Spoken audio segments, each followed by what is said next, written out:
எல்லாரும் வந்து நிறைய பேர் வந்து கேட்குறது என்னன்னா, உண்மையிலேயே அது உங்கள் இட்லி கடை தானா, இல்லை வந்து வீடியோக்காக இட்லி கடை வச்சுருக்கீங்களான்னு கேட்குறாங்க. சரி, அவர் தான் இருக்காரு, நம்ம லட்சமாக கொஞ்சம் மெச்சூரிட்டியாக இருப்பாங்கன்னு பார்த்தா அவங்க அதுக்கு மேலே எல்லாம் சஜனுக்கே கொடுங்க, எல்லாத்தையும் சஜனுக்கே கொடுங்க அப்படின்னு சொல்லுவாங்க.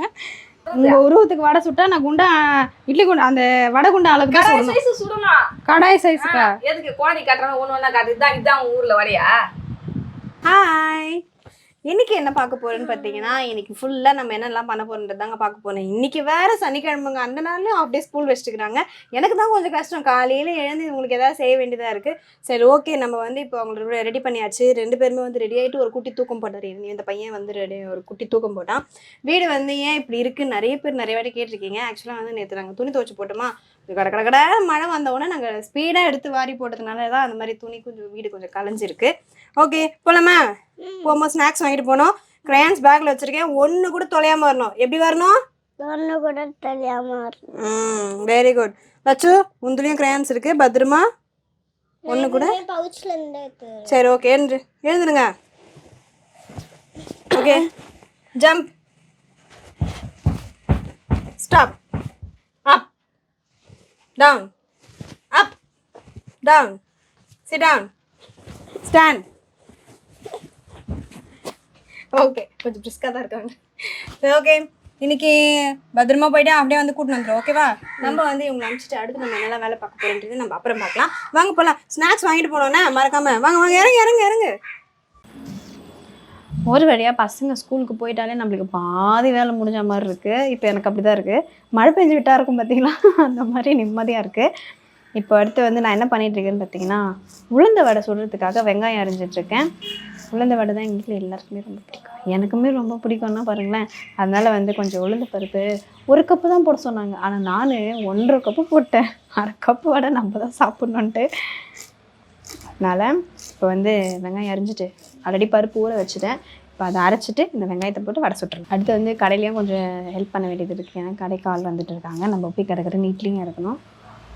இட்லி இறக்கிட்டு அடுத்து வந்து வடை சுடுறது. அதுக்குள்ளே எண்ணெய் காய வச்சுட்டு தான் நம்ம இட்லி இறக்க போகிறோம். இந்த வடை சுடுறது வெறும் எங்களுக்காக மட்டும் இல்லை. அதான் சொல்கிறேனே, 1 கப் வந்து கடைக்கு, 1/2 கப்பு வந்து எங்களுக்கு சாப்பிட்டுட்டு. ஆனால் சாப்பிட எப்படியோ ஒரு 10-11 மணி ஆகும். அது வரைக்கும் வந்து வடையை பாதுகாப்பாக வச்சுக்கணும். யாரும் எடுத்துடாமல், யாரும் கேட்டுறாமல், யார் கண்ணிலையும் பற்றாமல் நம்ம வந்து பத்திரமா வச்சுக்கணும். ஏன்னா டக்குன்னு எடுத்து கொடுத்துட்டாங்கன்னா நமக்கு மனசு கஷ்டமாக போயிடும். நம்ம வந்து கேட்க கூட முடியாது. அதனால் வடை போடுறதெல்லாம் ஒரு கலைன்னு சொல்லுவாங்க.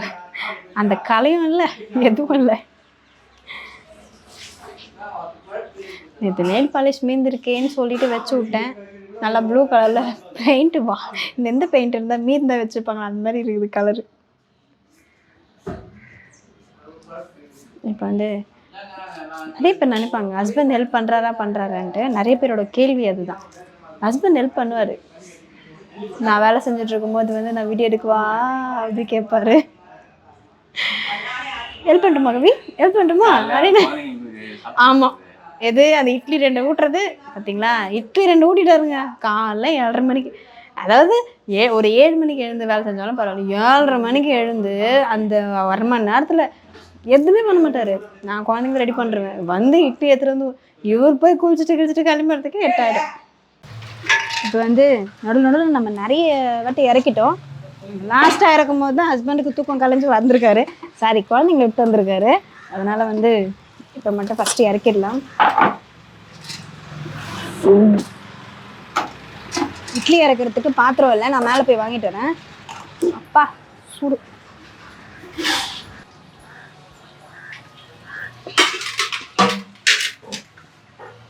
வந்து இறக்கிட்டோம். நம்ம இட்லி எடுத்துடலாமா? சூடா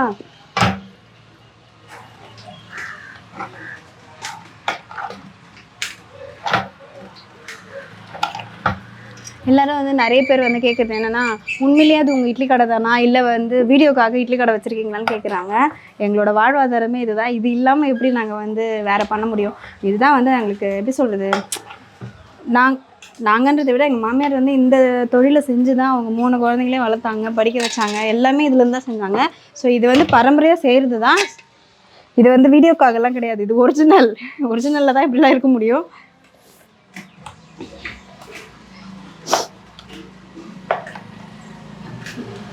கண்ணு பயங்கரமாக எரியுது, பேச முடியல. 2 நிமிஷம் எடுத்துகிட்டு அப்புறமா பேசலாம். இப்போ வந்து நம்ம வடை செய்ய போகிறோம். நம்ம செய்யறதுக்கு முன்னாடி எப்பவுமே க்ளீன் பண்ணிட்டு தான் செய்யுது. அதனால் வந்து ஃபஸ்ட்டு எல்லாத்தையும் க்ளீன் பண்ணிடலாம். புகை தான் கொஞ்சம் கண் எரியுது ரொம்ப.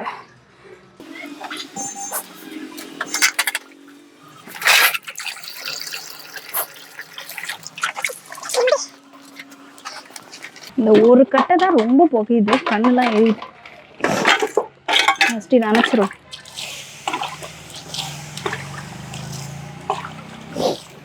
மழையில் நனைஞ்ச கட்டைன்னு நினைக்கிறேன். செம்மையாக கண் எரியுது.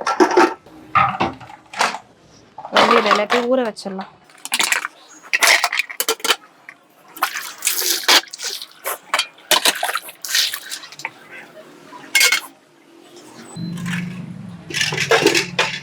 அடுத்து வந்து வடை எடுத்துட்டு அதுக்கப்புறமா நம்ம என்ன நடக்குதுன்னு பார்க்கலாம்.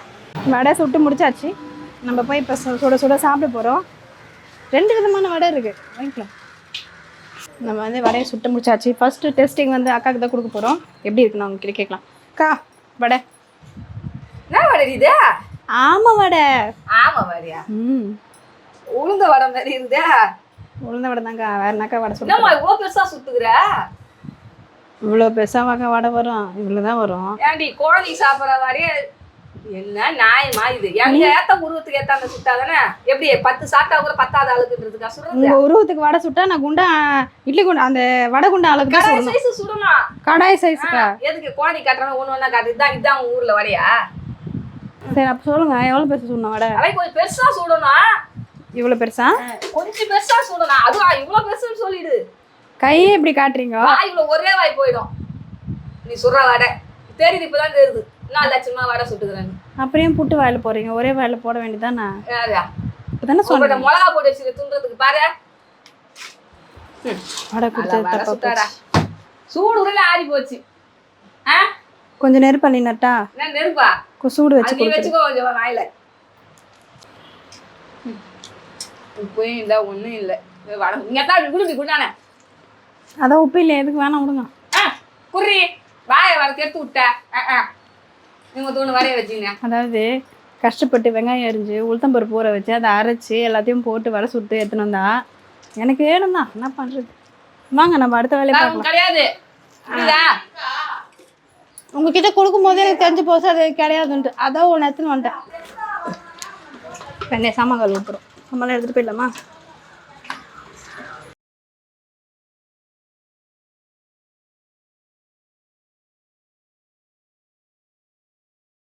இப்போ வந்து ஃபஸ்ட்டு நம்ம சாமான் கழுவுறதுக்கு முன்னாடி இந்த இட்லி கடையை கொஞ்சம் க்ளீன் பண்ண போகிறோம். இதை க்ளீன் பண்ணிவிட்டு அடுத்து நம்ம சாமான் கழுவ போகிறோம். நம்ம வந்து இப்போ இட்லி கடையை க்ளீன் பண்ணியாச்சு. அடுத்து நம்ம சாமான் கழுவுற வேலை தான். பெண்களுக்கு பொதுவாகவே ஒரு பெரிய வேலைன்னு பார்த்தீங்கன்னா அது சாமான் கழுவுறது. இது நான் அடிக்கடி சொல்கிறது தான்.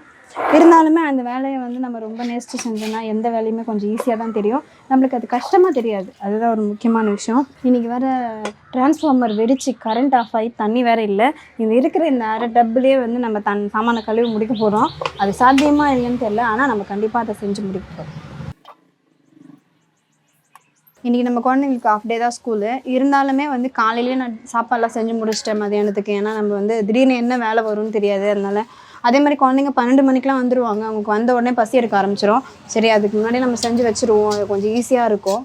வேலை முடியும். எப்போ டிஃபன் கடை வந்து சொல்லவே முடியாது, திடீர்னு லேட்டாக முடியலாம், இல்லை சீக்கிரம் முடிஞ்சிடலாம். அதனால் வந்து எதுக்கு நம்ம எப்போவுமே ரெகுலராக செய்கிற மாதிரியே செஞ்சிடலான்னு சொல்லிட்டு நான் செஞ்சு முடிச்சிட்டேன். அதெல்லாம் செஞ்சுட்டோம்னாலும் இப்போ இந்த சாமான் கழுவுற வேலை மட்டும்தான் இருக்குது. இன்னொரு வேலை என்னென்னா இருக்கிறதுலே எனக்கு பிடிக்காத ஒரு வேலைன்னா அது துணி மடிக்கிற அந்த வேலை தான் கொஞ்சம் நிறைய இருக்குது. அது மேலே நீங்களே பார்த்துருப்பீங்க. அதை வந்து துணி மடிச்சுட்டு நம்ம லட்சுக்கும் சுஜனுக்கும் வந்து ஒரு டேபிள் மாதிரி ஒரு வாங்கணும், யூனிஃபார்ம்லாம் பத்திரமா வைக்கலான்ட்டு. அதுக்கு வந்து 2 பேரும் சண்டை போட்டு செம்ம சண்டை. எனக்கு அக்காவுக்கு மட்டும் வாங்கிட்டேன், எனக்கு வாங்கலை அப்படின்ட்டு. நான் சொன்னேன் சுஜன் உனக்கும் தான்ப்பா இது சேர்த்துன்னா, இல்லை அப்பயும் பிங்க் கலரில் வாங்கினேன் அப்படின்னு வேறு அவர் கேட்க ஆரம்பிச்சிட்டாரு. 2 பேரையும் சமாளித்து நான் வைக்கிறதுக்குள்ளே எனக்கு போதும் ஆயிடுச்சு. இப்போ வந்து 2 பேரோட யூனிஃபார்மையும் அதில் மடித்து அதில் வச்சு அவங்களுக்கு காட்டணும், இது பாருங்கள் இது ரெண்டும் உங்கள் 2 பேருக்கு தான் அப்படின்னு சொல்லி. அப்போ தான் அவங்க கொஞ்சம் சமாதானம் ஆவாங்கன்னு நினைக்கிறேன். இதில் வேறு சுஜன் வந்து சொல்லிட்டு போவார், நான் இனிமேல் உங்ககிட்ட பேச மாட்டேன், நம்ம கண்டுக்கவே மாட்டோம், இருந்தாலும் நான் இனிமேல் உங்ககிட்ட பேச மாட்டேன், நம்ம கண்டுக்கிற வரைக்கும் அவன் சொல்கிறத நான் கேட்குற வரைக்கும் அம்மா இனிமேல் நான் உங்ககிட்ட பேச மாட்டேன், இனிமேல் நான் உங்ககிட்ட பேச மாட்டேன்னு சொல்லிட்டு போவார். ஏன்பா என்னாச்சுன்னு கேட்டால் உடனே நீ அக்காவுக்கு மட்டும் நீ பார்க்குற, அக்காவுக்கு மட்டுமா அப்படின்னுவார். என்னைக்காவது ஒரு நாள் அவர் அதை சொல்லும் போது நாங்கள் வீடியோ எடுத்து காட்டுறோம். அவர் ரொம்ப அழகாக சொல்லுவார், அக்காவுக்கு மட்டுமா அப்படின்னு கேட்பாரு. நாங்கள் அதை கிண்டல் பண்ணி சிரிப்போம், இன்னொரு வாட்டி சொல்லுன்ட்டு. பட் அது அவரோட வலி. அது சரி, அவர் தான் அப்படி இருக்காரு, நம்ம லட்சமாக கொஞ்சம் மெச்சூரிட்டியாக இருப்பாங்கன்னு பார்த்தா அவங்க அதுக்கு மேலே எல்லாம் சுஜனுக்கே கொடுங்க, எல்லாத்தையும் சுஜனுக்கே கொடுங்க அப்படின்னு சொல்லுவாங்க. சுஜன் சின்ன பையன்றதுனால அவனை தூக்கி கொஞ்சமா, இந்த அம்மாவை தூக்க மாட்டோம், அதுக்கே இவங்களுக்கு ரொம்ப வருத்தமாயிடும். அதனால் 2 குழந்தையுமே எது பண்ணாலுமே 2 பேரும் சமமாக பண்ணி விட்டுறது. இல்லைனா ரொம்ப கஷ்டம் அவங்கக்கிட்ட நம்ம சமாளித்து நிற்கிறது. இது எல்லார் வீட்லேயும் பொதுவாகவே நடக்கிற ஒரு விஷயந்தான். 2ஆவதாக ஒரு குழந்தை வரும்போது முதல் குழந்தைக்கு கொஞ்சம் அந்த அக்கறைலாம் கொஞ்சம் கம்மியாகும் போது அவங்க ரொம்ப வருத்தப்படுறாங்க. அது நம்ம லட்சுமா ரொம்பவே ஃபீல் பண்ணுவாங்க. அதனால் அவங்க அப்பா எப்போவுமே லட்சுமாவுக்கு தான் ஃபஸ்ட்டு ஒரு இது கொடுப்பாரு. லட்சுக்கு தான் முதல்ல, அப்புறம் தான் சுஜனுக்கு அப்படின்ற மாதிரி கொடுப்பாங்க. நான் சுஜனுக்கு ஃபஸ்ட்டு கொடுத்துட்டு 2ஆவது லட்சு கொடுப்பேன். அதுக்காக லட்சுக்கு பிடிக்காதுலாம் கிடையாது, சின்ன குழந்தையா இருக்கே அப்படின்றதுக்காக தான். நம்ம லட்சுமா கொஞ்சம் பெரிய பொண்ணு அப்படின்றதுனால நான் அப்படி பண்ணுவேன். பட் அது அவங்களுக்கு அது ரொம்பவே கஷ்டமாக இருக்கும். இன்றைக்கி கூட ஒரு க்ரையான்ஸுக்கு ஒரு பிரச்சனை. நான் நேற்றே கேட்டேன், லட்சு உங்ககிட்ட இருக்கிற அந்த க்ரையான்ஸை கொடுத்துருமா, நான் உங்ககிட்ட உனக்கு புதுசாக வாங்கி தரேன்னு. அவங்க நான் கொடுக்க மாட்டேன்னு அவங்க சொல்லிட்டாங்க.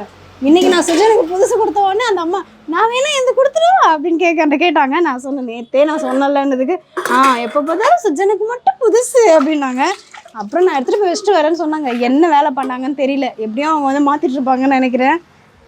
வந்தால் தெரியும், இன்றைக்கி வந்தால் தான் தெரியும் எப்படி எடுக்கிறாங்கன்ட்டு. ஆனால் நம்ம சுஜனுக்கு ஒரு பொருள் கொடுத்து அனுப்ப முடியாதுங்க, எல்லாத்தையும் தொலைச்சிட்டு வந்துடுவான். தொலைச்சிட்டு என்ன பண்ணுறது, எல்லாரும் எடுத்துக்கிறாங்க, நான் என்ன பண்ணுறதுன்னு நம்மக்கிட்டே கேள்வி கேட்பாரு. அவர் வந்ததுக்கப்புறம் தான் பார்க்கணும், செக் பண்ணணும், எப்படி பத்திரமா எடுத்துகிட்டு வராரா இல்லை அவருக்கு அடுத்த வாட்டி கொடுத்து அனுப்பலாமா வேணாமான்னு யோசிக்கணும். நிறைய பேர் என்கிட்ட கேட்குற ஒரு கொஸ்டின்னா, நீங்கள் நிறைய வேலை செய்கிறீங்க, அப்புறம் எப்படி நீங்கள் யூடியூப்பில் வீடியோலாம் எடுக்கிறீங்க அப்படின்னு கேட்பாங்க. இப்போ நான் இந்த சாமான் கழுவி முடிச்சிட்டேன், சாப்பாடும் காலையிலே செஞ்சுட்டேன்னா நான் மதியத்துக்கு மேலே கொஞ்சம் ஃப்ரீயாக தான் இருப்பேன். அந்த டைமில் கண்டென்ட் வீடியோ எடுக்கிறது, இந்த அத்தை கொடுமை எடுக்கிறது, அந்த மாதிரிலாம் எடுத்து நான் வீடியோ அப்லோட் பண்ண ஆரம்பிச்சிடுவோம்.